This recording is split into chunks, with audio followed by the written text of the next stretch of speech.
What is going on, guys? It's Rundeezy here, and today we're going to be doing a setup and review of the Yamaha MG10XU.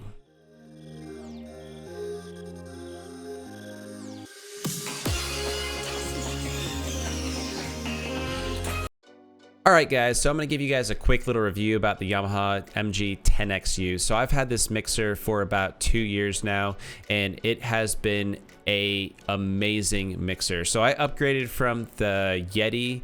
It was a Blue Yeti microphone, which that was not a bad microphone at all, but I just wanted something a little bit better. I just wanted to upgrade my stream, and I felt like that was the next best thing to do, is to upgrade my sound. So I upgraded to this mixer, and it took a little bit of time adjusting, and that's why I made this video.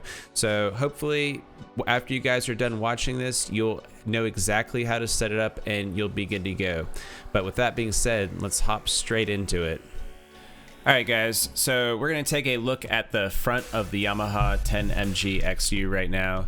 This is the basic setup. It may look overwhelming when you first look at it. There's lots of knobs, lots of different things going on here, but this is a pretty simple setup once you actually learn how to use it. Alright, so here's the back side of the Yamaha MG10XU. So we have a AC adapter. It's pretty plain and simple. All you have to do is plug that in the wall. The on-off switch, make sure this is in the on position, or obviously this thing will not work. And then the 2.0 USB, which that's what you plug into your PC to actually make this thing work. It's pretty much plug and play from there. Alright, so when you have your board turned back around, you're going to see a 1 switch. That's where you're going to be plugging your mic into. Do not worry about the 2, 3, or 4 on this. You're not going to be using those unless you're having a second mic set up for like a podcast or anything like that. But just plug your mic in, don't press any of the 2 top buttons, and you will be good to go from there. Okay guys, we're going to be looking at the gain control right now. So the gain control is basically a pre-volume control.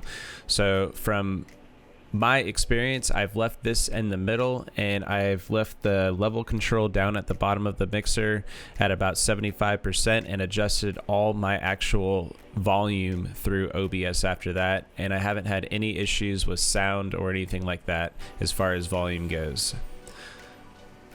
So the next knob we're going to take a look at is the compression. This is probably one of the most important knobs you actually have on this board. So what compression does is when you get really loud, it keeps your voice at a level pace. So you can tell you're yelling, but it doesn't blow out somebody's eardrums. So for me, I've kept this knob at 75% about the entire time, with 10 being the most compression and 0 being none. Okay, so you're going to be looking at the high, medium, and low knobs right now. So the way to figure this out is to adjust these one at a time and record yourself on OBS. So I turned myself all the way down to -15 and then recorded myself, and then turned it all the way up to +15, and then kind of met somewhere in the middle, and then just slightly adjusted it per recording. And I did each knob one at a time to get my voice perfect with this setup. Alright, so the next knob we're going to take a look at is the sound effects knob. I'm going to get into this a little bit more in detail later on, but this is basically how much of that sound effect you want to apply to your voice. Alright guys, who's ready to get weird? So this is the pan button. So this is for ASMR, and I can't think of any other reason to use it. So basically, if you want to bring your volume all the way to the left speaker, then turn it all the way to the left. And then if you want to bring your volume all the way to the right speaker, turn it all the way to the right. But if you are just streaming, doing regular things, just leave it right in the middle and you will be good to go. Alright, so the last button we got is the peak. I leave this one at 75%. This is that secondary volume control that we were talking about. If you leave it there, you'll be good to go. As I said, just adjust everything else inside of OBS.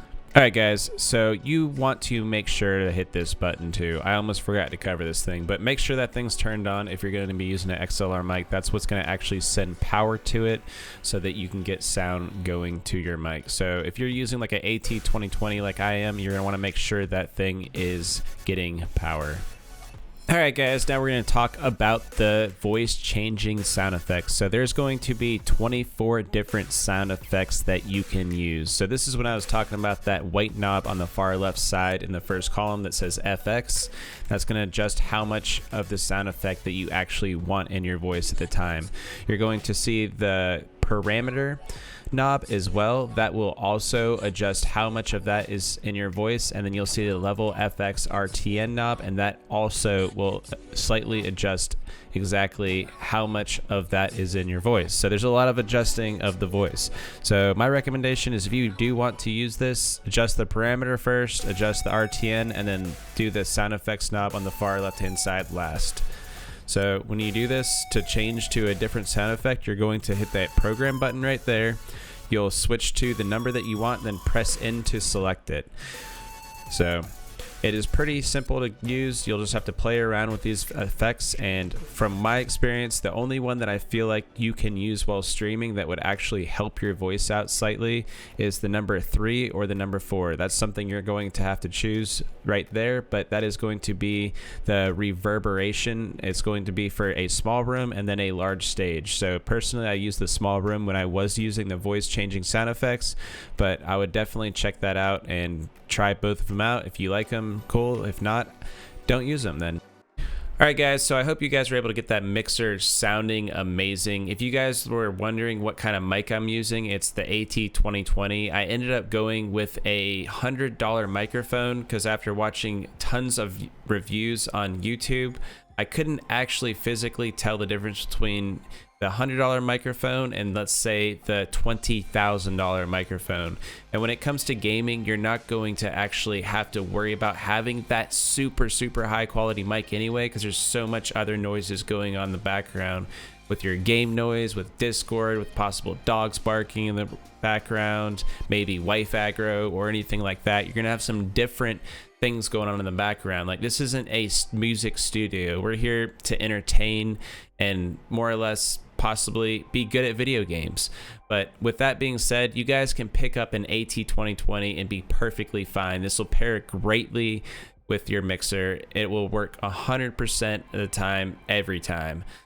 Alright guys, we're coming to that end of the video, so if you guys got any questions, just throw them down in the comments. I'll try to answer them best as possible, and if you can, like and subscribe to my channel. I'm always trying to put out more tech videos. I'm always putting out different highlights and things throughout the stream and things like that. So if you guys can, head over to my Twitch, check me out. You can go in there, ask me questions while I'm live or anything like that, and I'll definitely try to answer them for you. Right now, I've been really big in Escape from Tarkov. I've been enjoying that game a lot. So if you guys want to stop by and say hello, you're more than welcome. But with that being said, I appreciate you guys watching the video. You guys are awesome, and have a great rest of your day.